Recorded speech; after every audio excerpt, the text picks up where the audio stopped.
अंग 633 सोरठ मैला नौवा। जो नर दुख में दुख नहीं मानै, सुख सने और भय नहीं जाके, कंचन माटी मानै रहाव।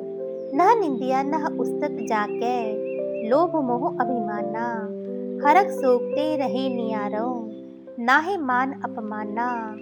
आशा मनसा सगल त्यागे, जगते रहे निराशा, काम क्रोध जे बरसे नाहन, तेह गढ़ ब्रह्म निवासा। गुर कृपा जय नरकों कीनी, तह इह जुगत पछानी। नानक लीन भयो गोविंद सिंह, ज्यों पानी संग पानी। शब्दार्थ। हे भाई, जो मनुष्य दुखों में घबराता नहीं, उस मनुष्य के हृदय में सुखों के साथ मोह नहीं, किसी प्रकार का डर नहीं। जो मनुष्य सोने को मिट्टी के समान समझता है, उसके अंदर परमात्मा प्रकट हो जाता है। हे भाई, जिस मनुष्य के अंदर न किसी की निंदा का भाव है और न खुशामंद का, जिसके अंदर न लोभ है, न मोह है, न अहंकार है, जो मनुष्य खुशी और गमी से निर्लेप रहता है, जिसे न आदर छू सकता है और न निरादरी, उस मनुष्य के अंदर परमात्मा प्रकट हो जाता है।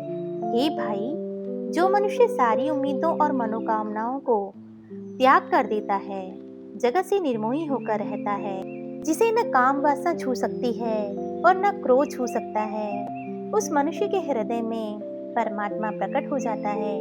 हे नानक, कह, जिस मनुष्य पर गुरु ने कृपा की, उसने ही यह जीवन शैली समझी है, वह मनुष्य परमात्मा में ऐसे लीन हो जाता है जैसे पानी में पानी मिल जाता है। भावार्थ। हे भाई, जो मनुष्य विपरीत परिस्थितियों में एक समान व्यवहार करता है, जो मनुष्य निडर है, जिसे कोई लालच नहीं, उसके अंदर गुरु ग्रंथ साहिब के उपदेश प्रकट हो जाते हैं।